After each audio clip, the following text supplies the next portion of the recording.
Here we go. This is the Skip Bayless Show. This is Skip Unleashed. No more network TV bosses telling me what I can't say. So first up today, I'm going to talk about the color of Caitlin Clark's skin and the color of mine. Then I'm going to answer your questions about what those Miami cops did to Tyreek Hill. Do I have a whole lot to say about that? And Tyreek might not like all of it. And I'll respond to your questions about why I was so hard on Tom Brady and whether I'd rather have Dak Prescott or Jalen Hurts, and why I fell in love with my wife Ernestine, and how soon I'll throw my new signed Brandon Aubrey number 17 jersey in the trash. And finally, I will provide the backstory to my first ever political tweet, quote unquote, posted right after Tuesday night's debate. But first up, Caitlin Clark. To understand how I've reacted to Caitlin Clark's rise, you have to understand how I was raised and by whom. I've mentioned this before, and I've always appreciated all your responses to this story, but now I'm going to go much, much deeper. I was mostly raised by a black woman named Katie Bell Henderson. She was born in Alabama. She was raised in Chicago before she came to Oklahoma City. Katie Bell worked for my grandmother Gladys in my hometown of Oklahoma City. And now I'll stop for a second to say, if you're black, maybe even if you're white, you might be thinking at this point, oh, come on, this is classic plantation mentality. The old black woman helping to bring up the rich white kid. Wrong, wrong, so very, very wrong in my case. My man Shannon Sharp once brought this up to me on air, and I understood where he was going with it, but he did not understand what I went through. My grandmother was not rich, and trust me, my immediate family, definitely not rich. My grandmother traveled for her work. She needed Katie Bell to run her household. My grandmother and grandfather lived in a 3-bedroom, 2.5-bath house. It was 2 stories. It was on 18th Street in Oklahoma City. It was okay, but trust me, it was no plantation. And my home life, trust me, was no bargain. I was the oldest in what became a broken home featuring 2 alcoholic parents. My father was just pure evil. He was physically, verbally, emotionally abusive. He wound up running off with my mom's best friend when I was, 14 or 15. He and my mom ran this little hole-in-the-wall barbecue place called the Hickory House on the south side of Oklahoma City. Sometimes we had a little money, and sometimes we had no money. So, because of my home life, I got left a lot at my grandmother's. I got left a lot with Katie Bell Henderson. Katie Bell became the only adult in my whole life I could actually trust. Whatever values I learned, whatever character I developed, I got it from Katie Bell Henderson. She had a great, quick laugh I can still hear in the back of my psyche, even as I speak right now. But could she ever get serious in a skipped heartbeat? She could grab me by both shoulders and say, "That's enough." Katie Bell early on taught me the meaning of the word hypocrite, a word I did not know or understand until she taught me all about it. She taught me about the evils of alcohol. It was rampant in my life all the way up and down my family tree. My grandfather was a raging bull of a drunk, and my mom's oldest brother, Bill, died from cirrhosis of the liver, alcohol abuse, when he was only 39 years of age. Katie Bell ran that household. No questions asked. She was treated like an equal in that household, not like the help. She earned her respect from everyone in my extended family. I just was so comfortable around her. she was always just so calm. She was so in control as opposed to the chaos I experienced in my home life. I often sat and watched her favorite shows with Katie Bell. She loved a soap opera called Edge of Night. She loved this Western, probably way before your time, called Gunsmoke. A few times she took me to her AME church on the northeast side of Oklahoma City. I was probably 6, 7, 8 years of age. I think I was the only white person in the congregation, but I was treated like a prince. Katie Bell taught me that we're all just pieces of God, no matter our color. And I must admit, I was stunned at how black people in that church worshiped God with so much more emotion and joy than we did in our Methodist church when we were just sticks in the mud. That stuck with me. During the summers, Katie Bell often had her granddaughter, Audrey, come and stay with her. Audrey from Chicago. Again, I was 6, 7, 8 years of age. We'd make up stupid little games that we'd play under the pecan tree, my grandmother's backyard. She'd tell me all about Chicago. Audrey would, a city where one day I would work and live. I found Audrey to be smart, to be cool. I learned a lot from Audrey. And because the schools in Oklahoma City at that point were still segregated, the time I spent with Katie Bell and Audrey was just invaluable to me. Then as I began to play baseball, basketball, all the way up, we played against a group of black kids from the northeast side of Oklahoma City. And I just became buddies with Terry French, T. Pendarvis. They called me Skippy Peanut Butter. We hung out after our baseball games. We'd stay and watch the next game together. I don't know, they initiated. I never thought it was weird or strange. I thought it was just natural. Maybe it came from Katie Bell. Katie Bell was my rock. She was my guiding light. Katie Bell Henderson was much more of a mother to me than my mother ever was. I love that woman in a way I've never loved anybody, because I always knew I could count on Katie Bell Henderson's unconditional love. So it was one day at my grandmother's house. I got into it with a relative of mine who was 2 years younger. I was maybe 12, he was 10.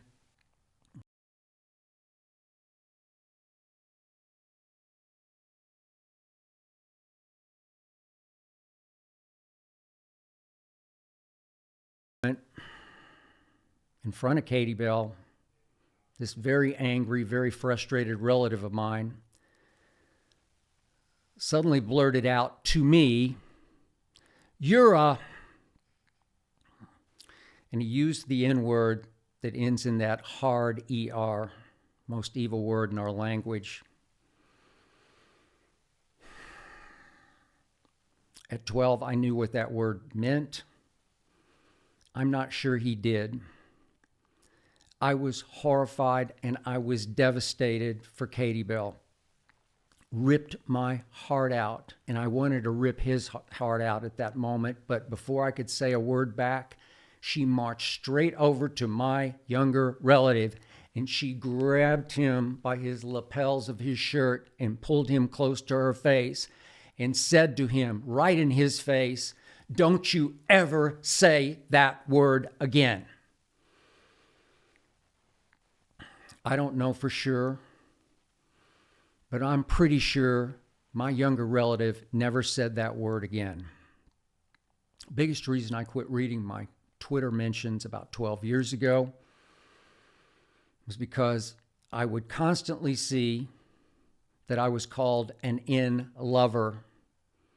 And I'll say it again. That is the most evil word in our language, and I wish somehow we could abolish it. So it was that senior year in high school, I won what was called the Grantland Rice Scholarship, full ride to Vanderbilt University. There's no way my mother could have afforded sending me to Vanderbilt University. And off I went, and by the way, neither of my parents even finished high school. So as I started to climb the media ladder, I found I was at least as comfortable covering, getting to know black players as white players. And as I began my TV career, I found I definitely was more comfortable interacting with black commentators because they were just more my style. I had more fun with them. I fed off them. I've said this before and I'm going to say it again. As simplistic as this may come across, I just believe that black people are a backbone of this country, maybe because they suffered so much. Just in general, black people laugh quicker than white people, maybe because they had to. Just in general, black people are quicker to see the humor in things, maybe because they had to. This is just me, and you can condemn me for just generalizing and stereotyping. But the strength and the spirit and the toughness of the black community has been crucial to this country's success. And yeah, I get it. There's some really bad black people out there, and there are a whole lot of bad white people out there, but I do believe, as Katie Bell taught me, we're all just pieces of God in different colors. You better believe I believe that. So I'll be the first to admit I am extremely sensitive to the rise and the continuing plight of black people. Nobody I know in sports media has campaigned any harder versus social and racial injustice than I have on years and years of national TV. Deion Sanders, when we took Undisputed last football season to Boulder, to Colorado, on live TV, thanked me, hugged me for the opportunities I've given to my many black partners over the many years I've been in television. So now I go from Katie Bell to Caitlin. So here came this white girl from Iowa. And I started watching the WNBA much more closely than I ever had. And I started to think deep down in my psyche, wait a second, she's really good. But I'll be the first to admit, I felt guilty saying so on TV or on social media. I did not want to look like this red state white guy cheering for this red state white girl. Our country feels split enough racially already. I didn't want to pour gasoline on that fire. Maybe I was wrong about this, but Caitlin Clark started to feel like, to me, some sort of new right-wing symbol. White woman dominating the game, dominated by black men and women for years and years. I could almost hear some people thinking, white power, baby. And please, I'm not saying Caitlin Clark is far right in her politics or beliefs. I have no idea what her politics or religion are because she has carefully, and I say smartly, avoided taking any rookie year stands because she's already such a lightning rod. But obviously, I know what a powerful point of pride basketball has been to the black community in this country. Black men and women obviously have been routinely and consistently better at basketball than white players, white people. This country hasn't produced a white player in Larry Bird's universe since he retired 32 years ago. I don't know, who knows? Maybe Cooper Flagg will be that guy. So far, so great. But man, that's a long way to go. So, quick point of order. How did I initially respond to Bird's arrival on the national scene?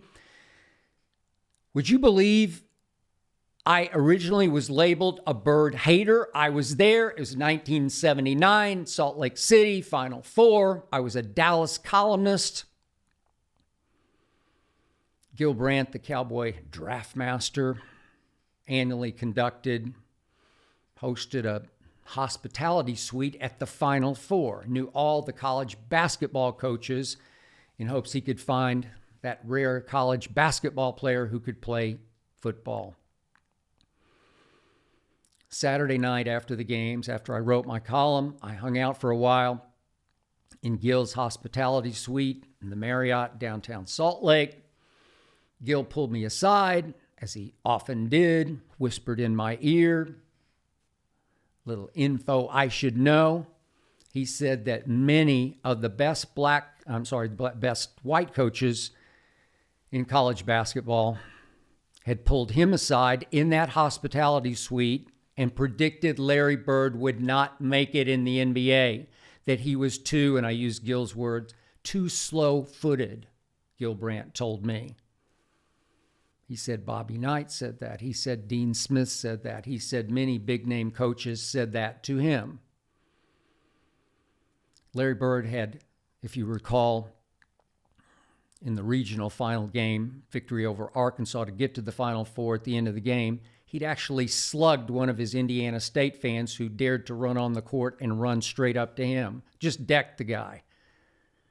And then that Sunday, the off day ahead of the national finals, on that Monday night in Salt Lake, Larry Bird stiffed the Wooden Award breakfast at which he was to be honored and given the National Player of the Year award. I attended that breakfast.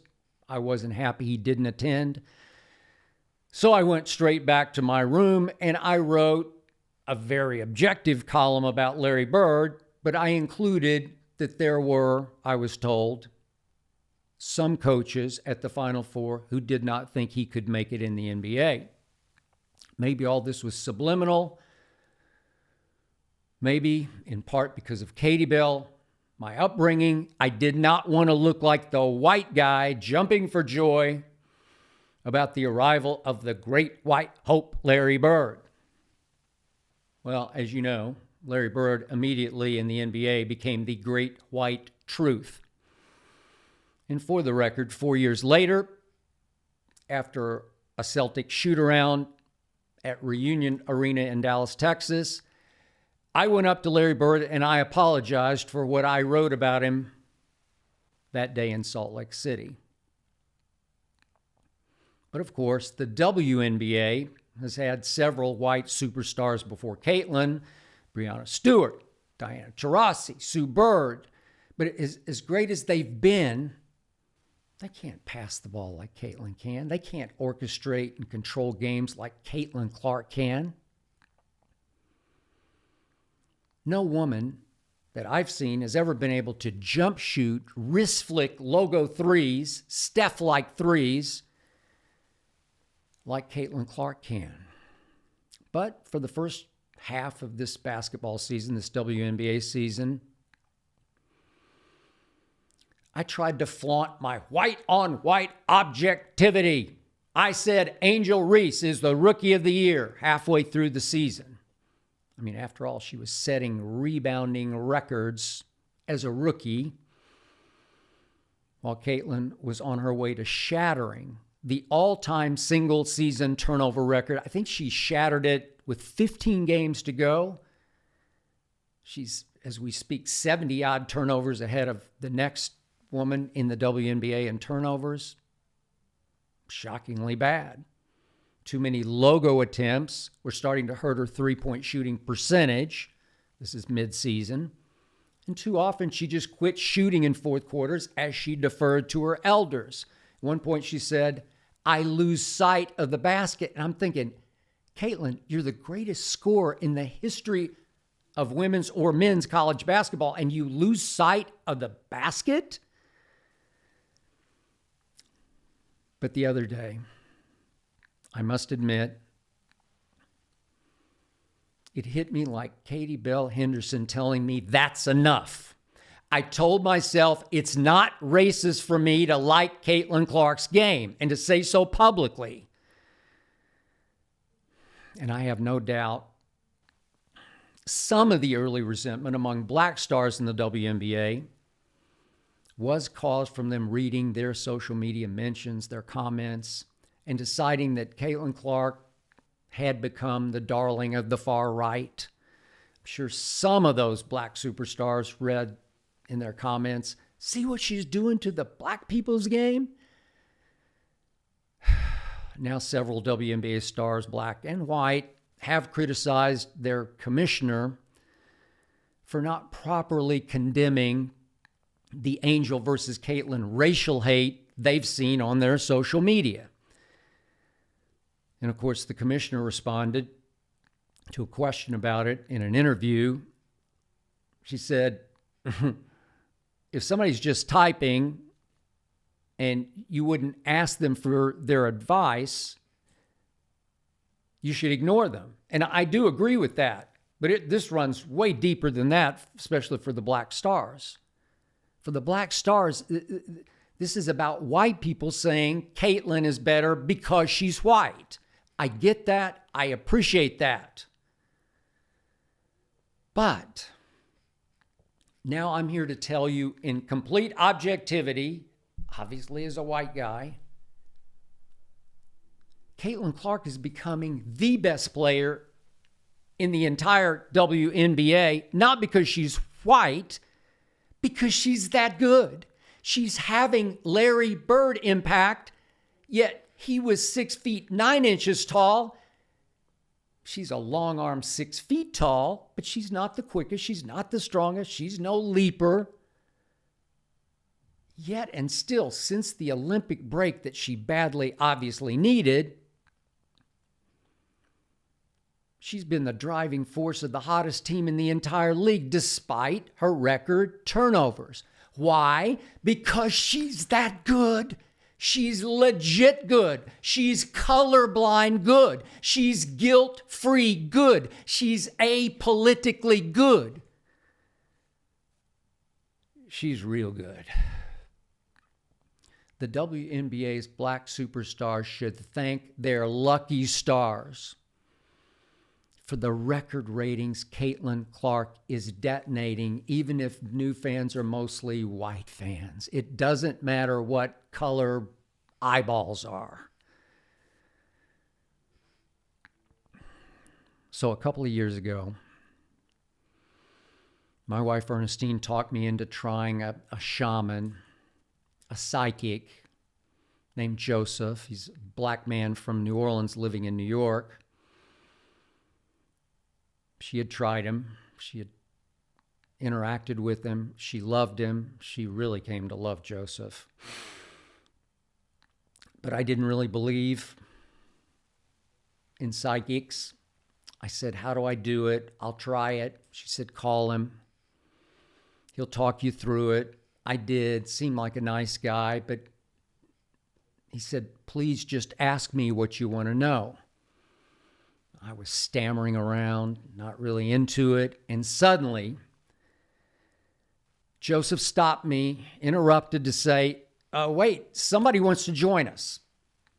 My first flash was, oh no, it's my mom. I don't want to talk to my mom. I don't want to interact with my mom. I'm done with my mom. He said, no. Joseph said, it's a black woman. A black woman? I thought for a second. I said, Katie Bell? There was a pause. Then Joseph said to me, yeah, it's a black woman, and she wants you to know how proud she is of you.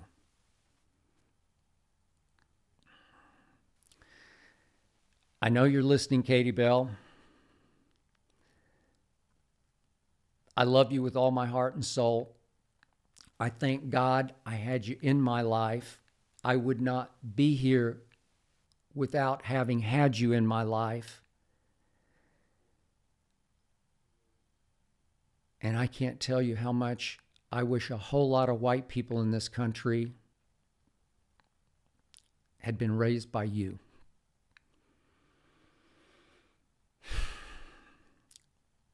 Now, a quick note from my YouTube audience. In this new era of the Skip Bayless Show, your comments will be featured on this show, and I will be responding to your comments. Please leave your comments or your questions in the comments section below. Thank you. Now, to fittingly quote Drew Rosenhaus, next question. This is George from Miami who asks, what did you make of the situation with Tyreek and the Miami Police Department? George,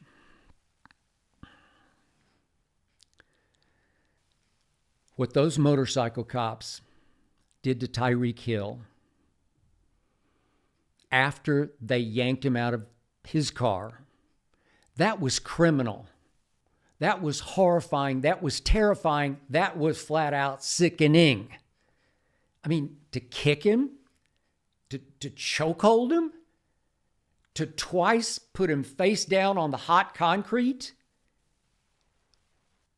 over a speeding ticket? You better believe I flashed on George Floyd.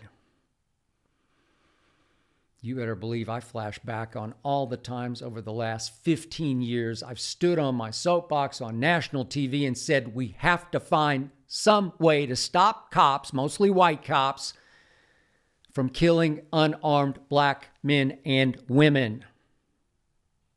Yet, that's exactly why Tyreek Hill did the worst thing he could have done under these circumstances. He did not fully cooperate immediately. Tyreek initially rolled down his window, but he told the first cop, "Don't knock on my window." Then he told that cop to just go ahead, give him the ticket because he was going to be late. That cop did not know Tyreek played for the Dolphins or that he was on his way to the stadium, which was just a block away. Then Tyreek rolled his window up, then partially down to tell that cop, "Don't tell me what to do." No, Tyreek. No, no, double no. You just can't do that in the world we live in. You definitely can't do that if you're a black man, black woman. But I got to tell you, I wouldn't risk it if I were white or any other color. These were motorcycle cops. Maybe I'm wrong about this, but motorcycle cops to me are the baddest MFs, or at least they think and act like they are. You, Tyreek, were driving a McLaren 720S, which very possibly made them resent you even more.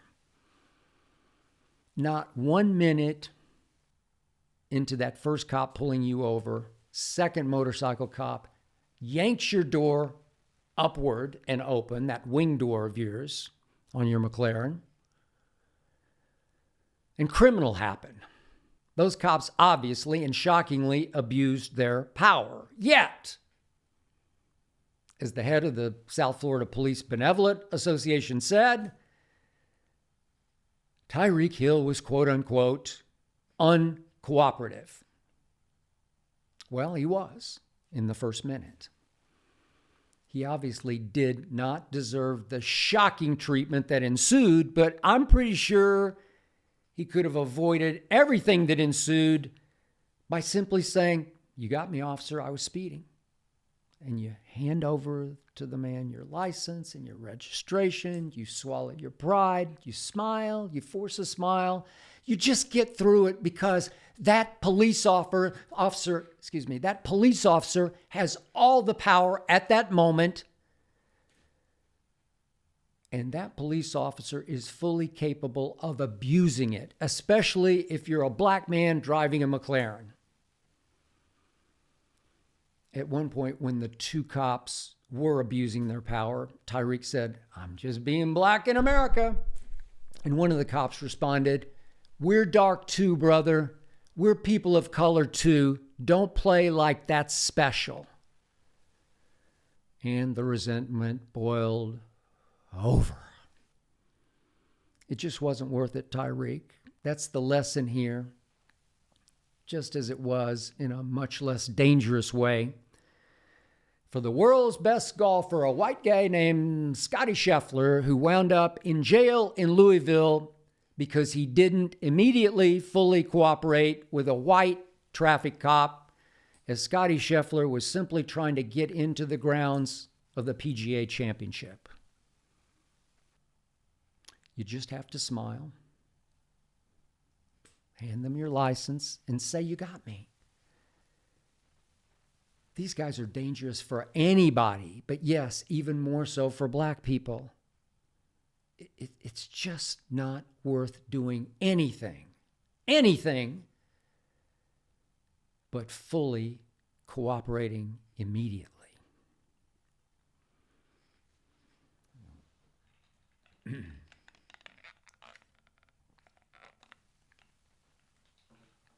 Quick sip, Diet Mountain Dew, the breakfast of champions, the nectar of the gods.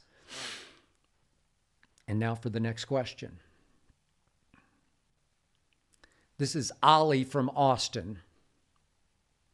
I didn't think it was humanly possible for you to say something bad about Tom Brady.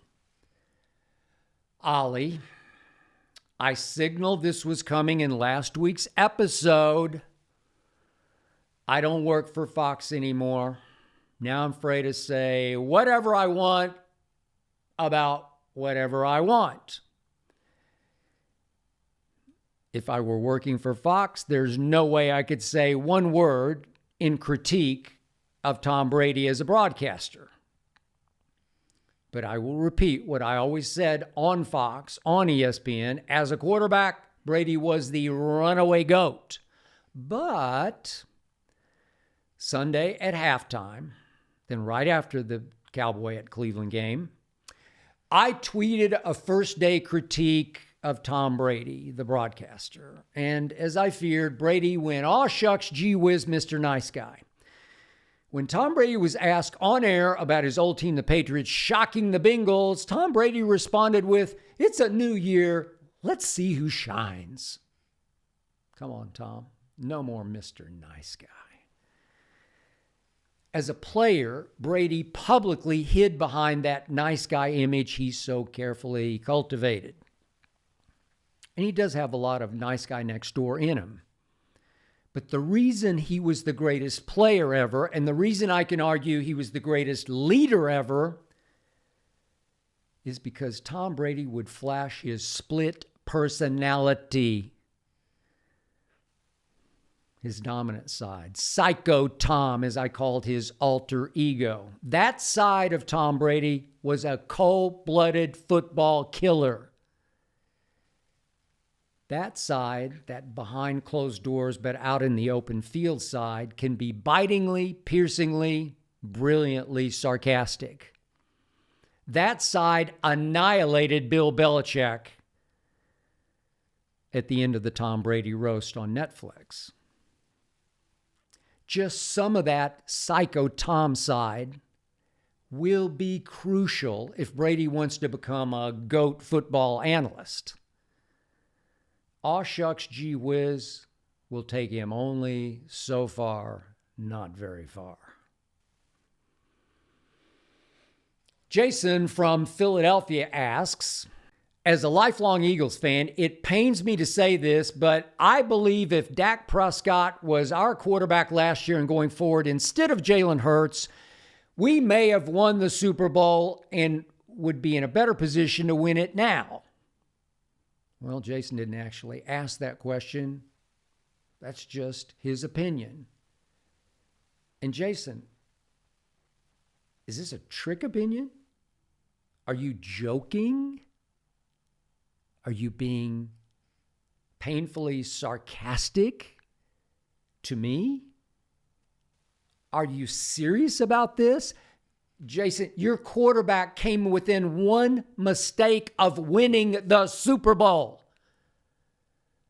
Jalen Hurts very uncharacteristically just lost the handle. Unforced error, just lost the ball, got a bad bounce that went straight up to Nick Bolton of the Chiefs, who took it straight home for a touchdown. Otherwise, Jalen Hurts outplayed Patrick Mahomes in a Super Bowl. Your Eagles narrowly lost. My quarterback, Dak Prescott, is 2-5 in the postseason. He's never even sniffed an NFC championship game. His last 3 playoff losses have been flat-out nightmares, including trailing 27-0 before halftime of last year's home playoff game as the 2 seed against the 7 seed Packers, the youngest team in the postseason. And for that, Dak Prescott just got rewarded with the biggest contract in NFL history. I'm talking about $52 million more guaranteed dollars than Jalen Hurts got. Dak is, I'll give you this, a little better thrower of the football than Jalen, but Jalen's the better leader, the better playmaker, the better winner. Jerry said Sunday night, gloating about signing Dak for the long term. He said that Roger Staubach, the guy I believe is the greatest ever Cowboy quarterback, that Roger told Jerry it's not about the quarterback's talent. It's about whether the team will follow the quarterback. Jason, I'm here to tell you, your team will follow Jalen much farther than my team will follow Dak. Yet Sunday in Cleveland, Dak and my Cowboys did take advantage of another quarterback who, to me, appears to be a broken man on and off the football field. I used to be the biggest fan of Deshaun Watson. Now I find it very difficult to root for him. Now, after all he's been through, he just looks lost out on the football field. Now comes yet another disgusting allegation from yet another woman, this one not a massage therapist. And no, Deshaun didn't have either of his offensive tackles on Sunday, so Micah and company were able to come after him like it was some Olympic sprint. But I didn't see even a hint of Houston Deshaun in him out there. Deshaun Watson had the NFL's lowest week 1 QBR. Lowest. A 9. On a scale 0 to 100. That's why I wasn't all that excited about the Cowboys' performance at Cleveland in the second half, albeit with a big lead. Dak's offense had the ball 6 times and went 0 for 5 on third down. That's why his QBR was only 33, scale 0 to 100, and 33 ranked 21st in week 1 in the National Football League. Hey, Jason, I will trade you straight up any day or any night. Tim Lee asks, what made you fall in love with Ernestine? I welcome any and all personal questions, especially this one. Tim, that's an easy one for me. I fell in love with my wife, Ernestine, because of her spark, her spirit, her devotion, her loyalty, all of which I experienced on our first date. In fact, actually, she and I were love at first sight. I was on a show called Cold Pizza, you might remember. This was in New York City. This was August of 2005. We shot Cold Pizza live in the basement of the New Yorker Hotel at 34th and 8th. And one fateful Friday, I did something I'd never done, something I have never done since. I left my notes for what we then call Fourth Down, our closing segment in the show, left those notes in my dressing room, which was quite a ways from our studio. It was a long hallway down which I literally had to run down the long hallway because I had 3 minutes to get back for the close of the show. Down that long hallway, I had to run right past, on my right, our green room.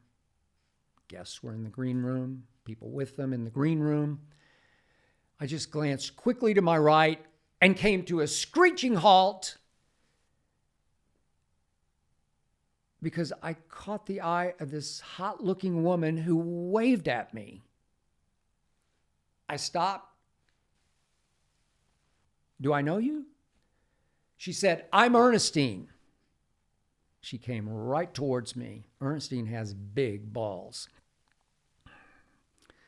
She was there as the PR rep for Kevin Dillon of Entourage fame, who was on the show that day. So, a little shook up, I said, "You live in New York?"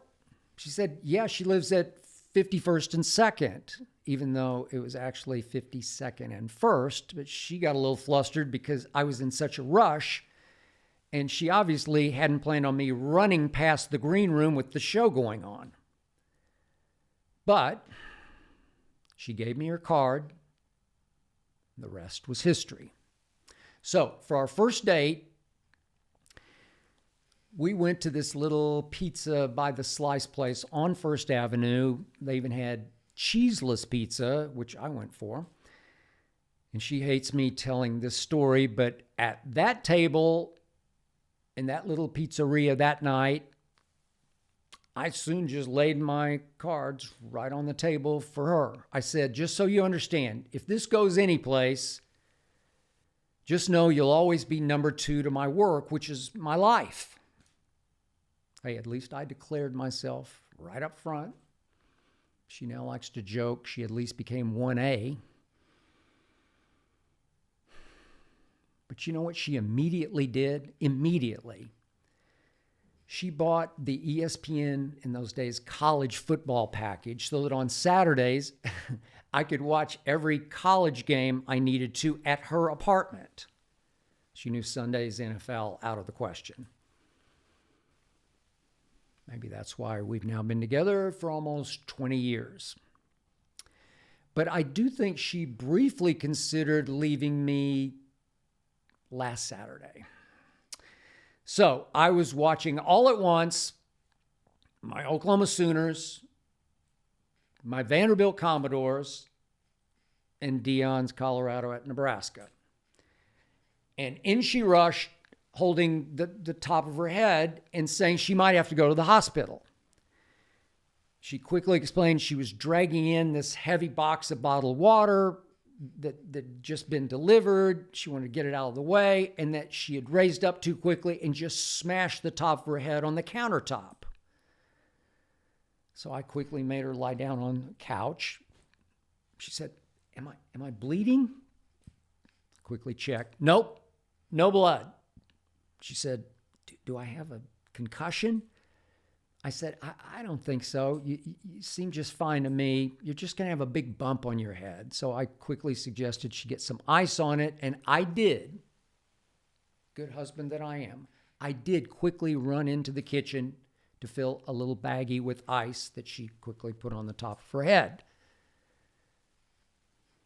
But as soon as she placed ice on head, she noticed that my eyes had gone right back to the 2 games up on my big 2 TV screens. Those 2 games had quickly re-hypnotized me. And she shook her throbbing head and she said, "I'm hurt and you're watching games." And I said, "Look, you're fine. There's no blood. You don't need any stitches. You don't have a concussion. But we did have a fight." I love you, Ernestine. I love you more than ever.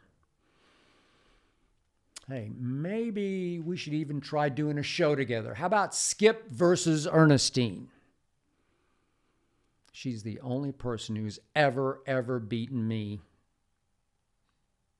in a debate. Speaking of debates, next question from @AustinPlanet. Is this the first time Skip Bayless has ever commented on politics?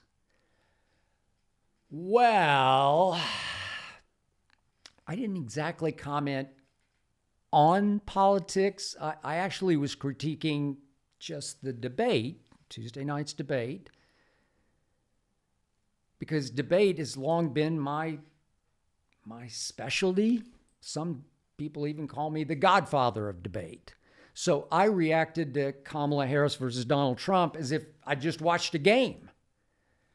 This is what I tweeted, and I quote, I'm strictly judging the debate I just watched without a political preference.